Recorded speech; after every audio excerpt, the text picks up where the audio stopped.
my name is Esther Gacigi, and I'm an educator here at Konjenga Primary.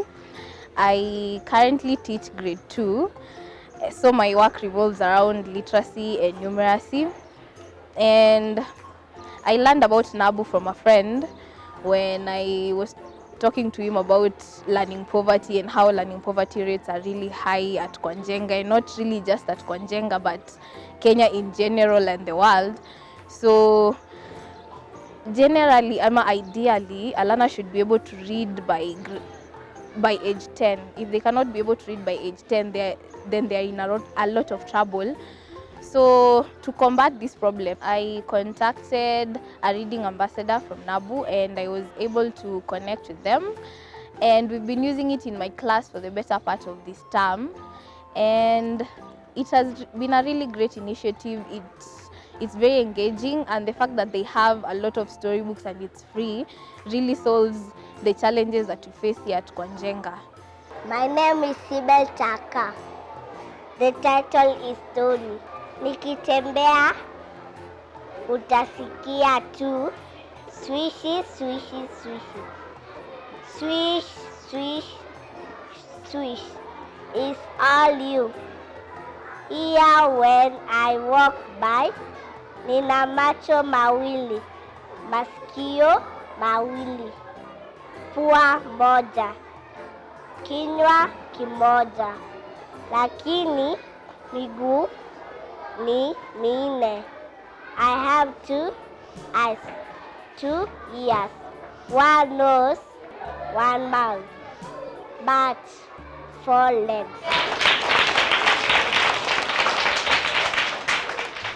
The fact that NABU storybooks are written both in mother tongue, like English and Kiswahili, is a really great fact, because kids can usually read Kiswahili before they read English.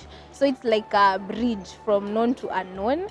And I believe it's actually helping our learners, because if you can read something in Kiswahili and be able to articulate it, you'll be more confident to read the same thing in English and be able to understand it even better. So in terms of parents accepting this idea of using NABU and letting learners read through their phone, I've had a positive response so far. We've created a WhatsApp group that we've been using to communicate with parents. We send them assignments two times a week, that is on Wednesday and Friday, and I've had a good response so far. So the only challenges that parents have had, because this is a vulnerable community, some of them are not literate, so downloading was a bit challenging, but we were able to maneuver through that.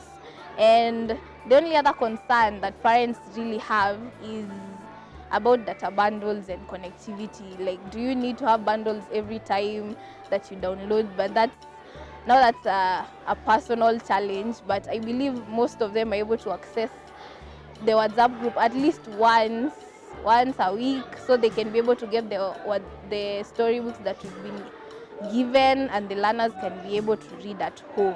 So what I've noticed about the learners is when you give them an opportunity to interact with a phone, they get really excited. And even the kids that usually don't want to do anything in class, they're like the first ones to volunteer to come and read.